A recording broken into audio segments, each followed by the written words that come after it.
آن که دل کاشانه اوست، نفس گردی متاع خانه اوست. بیننده های ارجمند السلام علیکم. برنامه نوبتی چراغ هدایت مهمان خانه های شماست. در صحبت ما استاد خواجه میر حسن. استاد خوش آمدید میگم.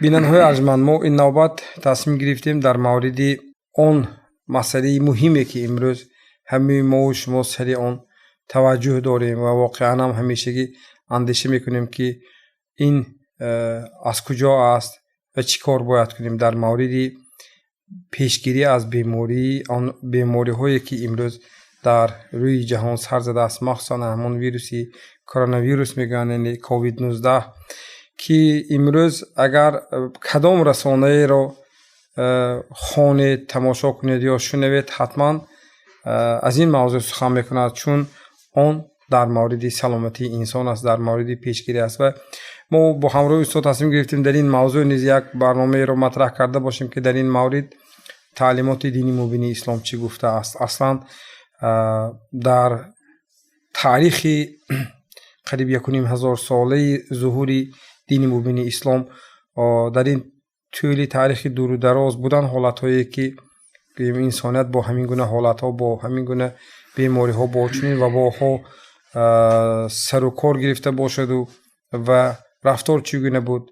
دین مبین اسلام در این مسئله چی گفته است، قرآن چی گفته است و پیامبر چگونه رفتار کردند. و استاد، من آغاز سخن من در همین مورد که مثلا اصلا هر یک چیز یک مورد ظهور خود را دارد و برای ظهورش میگن چیزی سبب هم میشود. میگن که خود از خود چیزی مثلا ظهور نمیکند و برای پیدایشان یک چیزی سبب هست. و چیزی که در آغاز گفتم، تاریخی هر یک کار تاریخ خود را دارد. مثلا در طول اینقدر مثلا تاریخ زیاد، مثلا چند حالت هایی را که امروز ما وقتی رسانه های خبری را میشنویم، گویم 100 سال پیش، سال 1919 میگن همچین گونه یک وبایی بود که مثلا به سر انسانیت آمده بود. مثلا تاریخ این گونه گویم حالت ها، بیماری ها را زیاد است. در دین مبین اسلام در این مورد چی میگه؟ مثلا در این مورد ما چگونه رفتار باید داشته باشیم؟ مرحبا. بسم الله الرحمن الرحیم. الحمد لله و به نستعین. چطوری که بیان کردید، یعنی از تاریخ ها، سنه آخران شدن همین واقعه ها را الله سبحانه و تعالی که تمام تاریخ های گذشتگان ما، تاریخ های اسلام، همش منبعش قرآن است. و این چنین الله سبحانه و تعالی آیات های قرآن، آیات های وعده هستند، آیات های وعید هستند. در بعضی آیات ها خداوند تاریخ بیان میکند. از آن جمله شدن چنین واقعه ها را خداوند در چند آیات های قرآن، در چند سوره های قرآن یعنی بیان کرده است. حتی سالهاشان هم بیان کرده است. از برای خاطر همین هم پیش از همه ما به یک آیت کوتاه‌ترین سوره قرآن نگاه میکنیم که خداوند در یک کوتاه‌ترین آیت سوره قرآن، سوره روم آیت 41، شدن همین واقعه را پیشکی خبر داده است و امثال این و سببش هم بیان کرده است. و این چنین مدتش هم تا که انسان ها این خیلی واقعه ها رو دیده، یعنی در تهلکه نیفتند، عذاب نکشند، و این چنین علاجش هم خداوند بیان کرده است. این اعجاز قرآن است، معجزه قرآن است. مثلا الله سبحانه و تعالی حضرت عیسی معجزه داد که آدم های عاجزی که دستمال میکردن دستشون کشاده میشد. و حضرت موسی علیه السلام که خداوند عصاشون که معجزه داد. و حضرت سلیمان خداوند یعنی بسیار هم معجزه ها داده بود که شمال معجزه وی کسب بود. و حضرت داوود معجزه داد که در دستشان آهن به مانند لای بود. از آن جمله یکی از معجزه های بزرگترین پیغمبر ما این قرآن است. اکنون ان همین واقعه هایی که امروز صادر شده است و خبر وی ما با آیات های قرآن نگاه میکنیم که در قرآن ذکر است، این معجزه بودن قرآن یعنی چه میکند؟ تصدیق میکند. الله سبحانه و تعالی در هم آیه کریمه چی میگه؟ ظهر الفساد فی البر والبحر بما کسبت ایدی الناس. خداوند در این آیه کریمه میگه که ظهر اشتراک که شما گفته ظاهر میشود، ظاهر شدنش هم میگوید و این چنین میگوید که این چیزها در همه جا هستند، لیکن گاه ان همین ویروس ها میگود خداوند غلبه میکنند، یعنی میبراید، پیدا میشوند. از این معلوم میشد که الله سبحانه و تعالی این چیز خبر داده است که این چیز میشود. اکنون در دوام آیات خداوند سببش بیان میکند، بما کسبت ایدی الناس. این چیزها میگود خداوند خود از خود پیدا نمیشوند، از سبب کردار و رفتار انسان ها. مثلا امروز علماهای طب یا طب عمومی جهانی هم بعضی چیزها رو اثبات کرده است که از سبب به تازگی رعایت نکردن، از سبب به همون چیزهایی که نظافت هستند به همون چیزها رعایت نکردن، این چیزها پیدا می شود. گفته استادان. اما الله سبحانه و تعالی در قرآن عظیم شان این خبر می‌دهد که بما کسبت ایدی الناس، این چیزها از سبب کردار و رفتار انسان ها هستند که اون کارهایی که خداوند منع کرده است اونها رو میکنند، اونها به زیانشون هست، خداهاشون میدونن که به زیانشون هست، دیدو دانسته میکنند، از سبب همین چیزها این چیزها ظاهر میشه. اکنون الله سبحانه و تعالی بیده در همین آیت کریمه این چیز آدم ها در تهلکه نافتن، آدم ها ناامید نشوند از رحمت خداوند، از این حیات ناامید نشوند. گفته خداوند حجمشان بیان میکنه، یوزیق بعضهم الذی عملوا.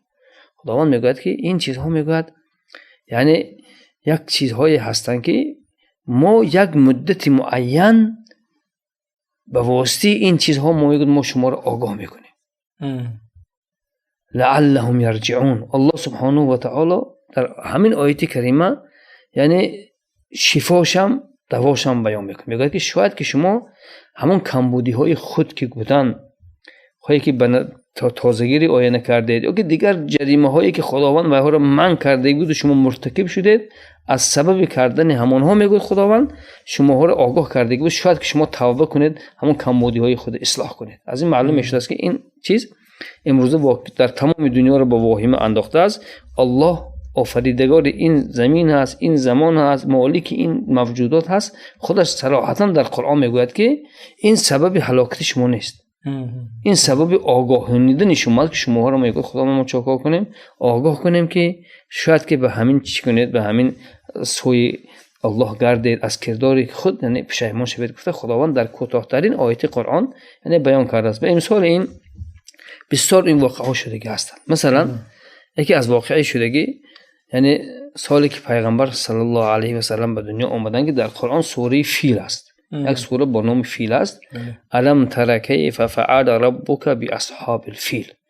الله سبحانه و تعالی در همین سوره مبارکه سال تولد پیغمبر بود، لیکن خداوند ان همین پیغمبر ان همین واقعه شدگی را در همین سوره تاریخ بیان میکنه. میگه ای محمد، میگه تو آیا از همون آدم هایی که همین واقعه را دیده بودن شنیدی که خداوند چیکار کرد؟ گفته الله سبحانه و تعالی یک قصه یک واقعه را یعنی بیان میکند. این قصه البته وقتی که ما مدام که یک آیتی که سر کردیم باید کوتاه باشد، اگر ما باید آخر رسانیم. این امانت علمی است. الله سبحانه و تعالی در این آیت کریم میگه که میگه در یمن میگه ابرهه نام شخص میگه وقتی که انسان ها مومن برای خاطر کعبه رفته خانه کعبه را زیارت کردن که خانه خدا هست و در همون یمن یک خانه کعبه ساخت و مسلمان ها آدم ها را منع کرد که برای زیارت کعبه نروند و آدم ها که گفتی و اطاعت نکردن که چون که دعوت الله هست به سوی خانه کعبه را زیارت کردن و خواست که خانه کعبه را چیکار کند یعنی ویران کند و همین نیت برای ویران کردن خانه کعبه رفت. لیکن الله سبحانه و تعالی و به خردترین در چشم آدم ها می نموده گنجیکا قطعه و از همون راهش از همون نیتی بدش و همون نیتی بدش و خودش کردار گرفتار کرده از هم هلاک کرد. اینها واقعه ها در تاریخ بسیار شدگی هستند و یک واقعی که در زمان حضرت عمر رضی الله عنه شد. همین کسلی سرایت کننده که امروز ما با نامش میگیم، حاضر نامش گرفته کرونا ویروس یا که کووید 19 میگن، ان همین چیز در زمان حضرت عمر رضی الله عنه شد که حدیث های صحیح آمده است. در همین واقعه آدم های بسیار یعنی چا کردن هلاک شدن از سبب رعایت نکردن همین چیز یک باره که صدور شد که وای نکردن هلاک شدن. همین حدیث روایت میکنن که حضرت عمر رضی الله عنه یعنی خلیفه بودن، برای خاطر زمین شام گفته سوریه، یوردانیا فلسطین برای خاطر خبر گرفتن از احوال مردم به همون جا رفتن. وقتی که رفتن حضرت همین زمین ندرآمد بودن که خبر آمد که در همین زمین در همین ارض شام میگون یک کسلی پیدا شده، کسلی سیرایت کننده است که میگذرد. حضرت عمر رضی الله عنه همونجا ایستادن ندرآمدن، مشورت کردن، گفتن که من پس میگردم. لیکن در همین وقت ابو عبیده ابن جراح که امین الامه میگن پیغمبر به صورت کلام گرفته هستن، گفتن عمر گفتن تو از تقدیر خدا میگریزی باید اومدی درو. و حضرت عمر گفتن که الفرار من قدر الله الی قدر، از یک تقدیر خدا به تقدیر دیگرش میگریزم. گفتن نظر آمدن. در همین وقت پیغمبر خدا را حدیثشان عمرو ابن عاص صحابی جلیل اومد گفتن من از پیغمبر شنیده بودم. پیغمبر خدا گفتن اگر در کجایی که همین کسل‌های سیرایت کننده و با یا که طاعون پیدا می شود شما به همونجا نروید، اگر در همونجا که باشید از همونجا شو کنید، یعنی شما نبرید. گفته پیغمبر خدا صلی الله علیه و سلم این بشارت دادگی بودن. از این روایت ها معلوم می شده است که این چیزها در تاریخ شده است، با تا روز قیامت گاه گاه می شود، لیکن اینها سبب بتون انسانیت هلاک کردن نیست. ما از کجا میدونیم که میگوییم این سخنه که این چیزها تماما یک حجم دارد، یک مدت دارد، یک مقدار دارد؟ چون که الله سبحانه و تعالی در دیگر آیات های قرآن همدیگر تفسیر میکنند، همدیگر تأیید میکنند، یعنی قوت میدهند.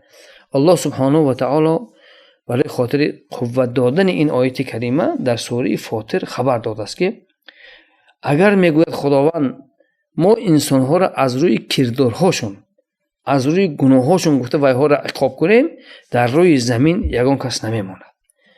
لیکن الله میگوید که ما وایها را تا همون اجلی که وقت و ساعتی که خداوند وایها را مهلت دادگی است، ما تا همون وقت وایها را میگوید ما مهلت میدیم. بله استاد تشکر. خوب، من همون یک نکته که شما گفتید همین چیز بازم کمتر واضح‌تر همین چیز شرح میدادید. مثلا هدفی صحبت امروزی ما به خاطر پیشگیری است. شکرانه که امروز در کشور این ویروسی مرگاور به قید گرفته نشده است که مثلا ما توانستیم در فرصتی کوتاه‌ترین مثلا چاره‌های پیشگیری کنن اندر و اندیشیدن. گذشته از این مثلا بازم سخن در موردی گوییم باوری میرود. مثلا گاهو میشناد میگن که چه خیل میشود که مثلا در همسایه هست و در ما نیست، یا مثلا به هر گونه گوییم آوازه و هنگامه ها مثلا داده شده و اندیشه وای میشن. بعد میگن که یک نفری دیگرشون میگن که خیلی در پیشونی باشد این چیز میشود، یعنی در تقدیر باشد، اگر نباشد این هرگز مثلا چی وینی. گذشته از این بازا همون حکمتی بسیار واقعا تاثیر بخش است که گاه میگن که هیچ کار نکنیم پیشونی باشد همین چیز میشود. یعنی ما میخواستم باز یک بار دیگر همین مسئله رو واضح‌تر بیان میکرد در مورد اون که مسئله قضا و قدر خود یک بسیار دشوار هم هست فهمیدن اون و شرح دادن اون، به خاطر اون که مثلا این نزد خداوند است که مثلا برای چی این خیلی میشود و مثلا گوییم تدبیر این کار. و گذشته از این تنها انسان انا همون حکمتی که مثلا از سوی تقدیر خدا به سوی تقدیر دیگر میگریزم. گفتن حضرت عمر نیز یک فلسفی بزرگ دارد که مثلا وقتی صاحب عقل است انسان باید از گوییم کارهای پیشگیری کننده کار گیرد، به خاطر اونه که حکمتی دستان تازه تا اون فرصتی که مثلا نگفتن که مثلا دست رو تازه کنیم، امروز ما میبینیم که همه جا الکی کارهای تازه کنی و گوییم چی رفته ایستاد است، مثلا چی مکتب ها چی دیگر مؤسسه‌های تعلیمی و گوییم معارف دیگر. یعنی این تدبیرها آن همون ادامه منطقی نمون آیتی که شما گفتید، یعنی اون فرصتی است که انسان ها اصلاح میشوند، بعد اون واقعا بیماری برهم میخوره. البته این موضوع خود موضوعی بسیار هم باقی روز است. کجایی که میرویم همه در این اطراف این مسئله البته سخن میگه. از آن جمله درباره سوالی که داده بسیار سوالی به مورد است. بعضی کسا میگن که اگر تقدیر باشد، اگر تقدیرند میبینیم ما در اینجا به همین مانند در زمان پیغمبر صلی الله علیه و سلم واقعهای بسیاری شد. یعنی درباره خود همین کسلی نه، به همین مانند واقعهای بسیاری شد. درباره که پیغمبر صلی الله علیه و سلم که یک روز یک صحابه آمد نزد پیغمبر، شتر سوار بود. از شتر فر آمد، گفت پیغمبر خدا گفت من همین تقدیر همین من به چیزی که باشد من با توکل به خدا میکنم شترم سر میتونم. پیغمبر خدا گفتن که نه اول گفتن شترت میبندی بعد توکل به خدا میکنی. حقیقتا خداوند در قرآن آیت است قل لن یصیبنا الا ما کتب الله لنا. ای محمد گو به انسان ها و ما یگان مصیبت نمی رسد مگرم چیزی که الله در ما تقدیر کردگی هست. لیکن اکنون اسباب هست، هر یک چیز با سببش است. مثلا در زمان پیغمبر صلی الله علیه و سلم از قبیله ثقیف برای بیعت کردن یک گروه آدم ها آمدن. لیکن پیغمبر خدا را خبر دادن که در مابین همون آدم ها یک زکام، حاضر میگن که زکام گریپ پیدا شده است که هوا سرایت میکند. پیغمبر خدا صلی الله علیه و سلم خبر داده گفتن که ما بیعت وی غایبا قبول کردیم، یعنی از همونجا گردد. از این معلوم میشد است که پیشگیری پیغمبر. در یک حدیث پیغمبر میگن خذ الاسباب و توکل علی الله. اول همون اسباب هایی که متخصصا میگن شما همونها رو بجا بیارید بعد توکل به خدا کنید.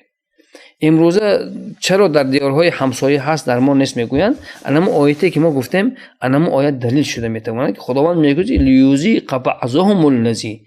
خداوند میگه این آفت ما میگه تماما در روی زمین همش فن نمیکنیم، این ما میگه در بعضی جاها در بعضی منطقه ها یک مدت معین ما میگه خداوند این بلا رو شما میکنیم میفرستونه. از همین لحاظ از این معلوم میشد است که البته این چیز نقص در کردن در کار بنده ایمامین نقص فهمیدنش در کار باید که سبب های پیشگیری این چیز باید که چا کنن بجا بیارن که از پیغمبر خدا صلی الله علیه و سلم یک چند چیزها را برای خاطر پیشگیری کردن یا که برای خاطر در حالت همین خدا نگاه دارد. الهی پروردگار دعا میکنیم که دیار ما از این چیزها یا که این بلا رو خداوند از تمام روی زمین بردارد. لیکن برای پیشگیری این و برای علاج این که پیغمبر خدا یک چند چیز یعنی بیان کرده است. تشکر استاد. در برنامه‌ای که مطرح کردیم در برنامه توجه اشتراک کردید و واقعا بسیار نکته های مهمی این موضوع رو گفتید و بازم میخواستم همونجا اشاره کردید بعدی برنامه گفتید که این 13 چاره های پیشگیری هست که مثلا در گویم تعلیمات دینی مبین اسلام آمده است از روزگار پیامبر، از رفتار و کردار حضرت پیامبر. و من میخواستم انا همین نکته این فرصتی است که من میخواستم برای ما و بیننده ها انا همون نکته ها رو شرح میداد که در این مورد مثلا از کدام چاره های پیشگیری کننده واقعا کاربری کنیم. البته همین هدف برنامه ما را به قدر توانایی یک منفعت ما باید برای دیار برای مردم دیار رسد اصلا همین است. بله. و خصوصا که در همین شب و روز در دل آدم ها یک هراس، یک پریشانی، یک ناامیدی پیدا هست.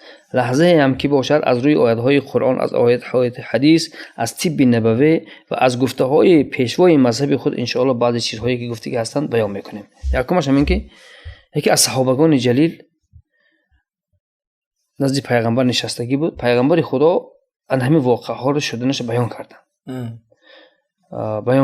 خداوند در قرآن میگوید که پیغمبر صلی الله علیه و سلم که تو گو که من علم غیب نمیدانم. اگر علم غیب میدانم لیکن من بسیار کارها رو میکردم که اینقدر اذیت نمیکشیدم، لیکن بعضی چیزها رو خداوند به واسطه جبرائیل بعضی چیزهای میشدگی را غیب به پیغمبر بیان کرده است. از آن جمله شدن همین واقعه ها را خداوند به واسطه جبرائیل که یعنی ملائکه‌ای که بین خدا و بین پیغمبرها که وحی میبرد به همین بیان کرد. از آن جمله شدن همین واقعه را یک صحابه میگن که نزد پیغمبر نشسته بودم، پیغمبر خدا ان همین چیزها رو بعد از پیغمبر پرسیدم که ما چیکار کنیم که علاج همین چیزها در چی است. پیغمبر خدا صلی الله علیه و سلم گفتن که علاج اولی همین که وقتی که چنین چیزها پیدا می شود از واهمه کردن خودت زبانت نگاه دار. یکمش همین. از این معلوم میشه است که پیغمبر خدا این حدیث در دو تا کتاب های صحیح آمده است. شاید که بعضی برادران میگن که این حدیث ها چرا پیشتر ما نشنیدیم؟ این در کتاب های 6 تا کتابی اگر صحیح باشد در سنن ابو داوود و امام ترمذی آمده است این حدیث که پیغمبر خدا صلی الله علیه و سلم به همین صحابه چنین تعلیمات دادن. یکم گفتن که زبانت از واهمه کردن نگاه دار، در این کار مبالغه نکن که آدم ها از رحمت خداوند ناامید نشوند که این یک واهمه یک فلاکت آمده. الله رحمت است، چون که در دیگر حدیث های قدسی خداوند میگوید که سبقت رحمت غضبی، یعنی از غضب من رحمتم پیش گذشت. مهربانی خدا هست. یا که رحمتی غلبت کل شی، رحمتی من همه چیز فرا گرفت. از این هم معلوم میشه است که خداوند رحمتش نسبت غضبش دیده یعنی مقدم بوده است، یعنی بالا بوده است. از همین لحاظ یکم گفتن زبان تا نگاه دار. دوم پیغمبر خدا گفتن که ولیسع بیت، خانه تا گفتن وسیع کن. اکنون امروز بینید که برای در کرانتین نشستن چندین محدثا همین چیز بیان کرده هستن که میگن که وقتی که چنین کسر پیغمبر خدا چرا این چیز گفتن، یعنی گفتن که وقتی که چنین چیزها میشود در خانه هاتون خداهاتون حفظ کنید. امروز من بینید یکی از علاج بهترین این چا کردن، نگاه داشتن انسان ها در خانه های خود نبرآمدن. در همین باره یک صحابی جلیل دیگر هم عمرو بن عاص چطوری که گفتیم در سرسوی سخن که همین وقتی که همین واقعه شد دیدن که آدم ها در همین وبا مورد سوال علاجش گفتن که شما را اکنون گفتن من جدا میکنم از هم دیگر. و در همون سوریه در شام امروزه، در سوریه امروزه در همون از شام همه عمرو ابن عاص چیکار کردن؟ همه را به خانه ها جدا کرده، گفتن که از خانه هاتون به قشلاق ها جدا کردن، گفتن شما نمیبرید که تا که همدیگه را تاثیر نکنه. هر یک سخن گفتن که گفتن این وبا گفتن به مانند یک آتش است و شما که همون ویروس گفتن به مانند یک آتش است و شما برای همین آتش یعنی هیزم هستید. برای خاطر این همه را شا کردن، پراکنده کردن، در خانه های خود نگاه داشتن. از این معلوم میشه است که یکم دوم چیزی پیغمبر ارشادات پیغمبر برای خاطر این کرانتین همین روزی نه. سومش علاجی که پیغمبر خدا صلی الله علیه و سلم گفتن یعنی این هم باشد المداومت علی الوضوء، دائم به پاکیزگی به تازگی رعایت کردن. یعنی دائم چا کردن به تازگی رعایت کردن، یعنی تازه نگاه داشتن. امروز هم که نبینه دکترهای ما حتی بینه در همون سنت های طهارت مابین انگشت ها را خلال کردن سنت است. امروز هم بینید که حتی دست پر شستنش امروز هم بینید دکترها توصیه میتن که باید که ما چیکار کنیم وقت شستن دست مکمل شوه. و دیگر علاجی که پیغمبر خدا صلی الله علیه و سلم گفتن الاجتناب مما حرم الله علیه، اون چیزهایی که خداوند خوردنش یعنی حرام کرده است از همون چیزها خودداری کردن. حقیقتا الله سبحانه و تعالی در همون چیزهایی که ویها را خوردنش حرام کرده است یعنی هوا یعنی سببش هم بیان میکند. میگوید که این یک ریز هست، در یک آیه دیگه ریز هست. ریز علماء ها کرده که همون میکروب است، همون ویروسی که امروزی هست. این الله سبحانه و تعالی در قرآن صراحتا بیان کرده است که این چیزها رو خوردنش، اون چیزهایی که خوردنش خداوند من کرده است، این ظلم الله برای شما نیست، این مهربانی و رحمتی الله برای شما هست که از این چیزها خودداری کنید که در اینها انمی ویروس های سرایت کننده هستند.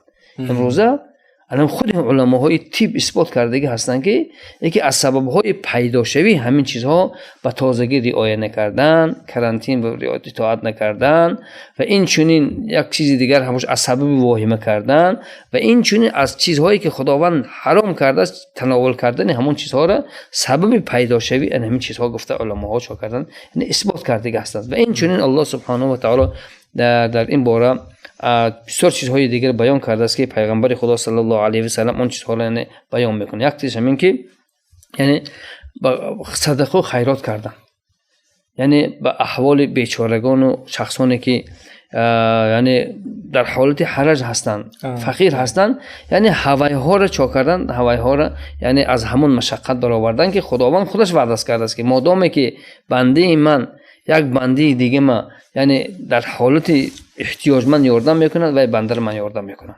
از همین فرصت یک چیز استفاده برده گفتن در کار که امروزها خصوصا امروز همین کارها هسته که انسان ها نگویند که اکنون این کسلی اومد، این ویروس پیدا شد، گفته اکنون ما فقط همه چیز برای خودشون وای نکنن، از خیرات میکردگی سالهای گذشته شما مثلا در این ماه شریف رمضان زکات میدین، خیرات از اون خیرات ها اکثرش باید که اون چیزها رو زیاد کنن. بله. چون که خداوند در قرآن عظیم الشان میگه که وفعلوا الخیر لعلکم تفلحون، اگر شمایان این کارهای خیر بسیار کنید شاید که از سبب همین کارهای خیر شما نجات مییابید.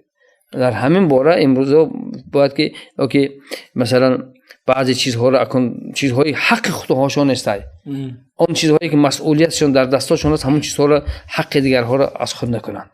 برای خود نکنن که اکنون این سالها قیمتی میشد قحطی میشد. نه، الله سبحانه و تعالی علاج این قحطی، علاج این قیمت را با کارهای نیک و کارهای ثواب یعنی دوامش گفته با یک چند چیزهای دیگر ان شاء الله هستن که با اگر شاید که وقت رسد گویم شون نشد با در میتونید مثلا گویم چاره‌های پیشگیری آن چاره‌های پیشگیری دیگرش این پیغمبر خدا میگن که یعنی المداومت علی صلاة الفجر، یعنی کسانی که حرکت کنند که نماز بامداد خوانند، چون که خداوند وعده کرده است که پیغمبر خدا میگن که من صلی الفجر و هو فی رعایت الله و هو فی ذمت الله، کسانی که نماز بامداد میخوانند و ها در عهد خدا هستند، در حمایت خدا هستند. وقتی که بنده در عهد و در حمایت خدا میباشد البته وای چون میکند و در امان هست. و دیگر چیزی که پیغمبر خدا صلی الله علیه و سلم گفتن که آب زمزم ان شاء الله علاج هست. و این چنین پیغمبر خدا گفتن که در حدیث که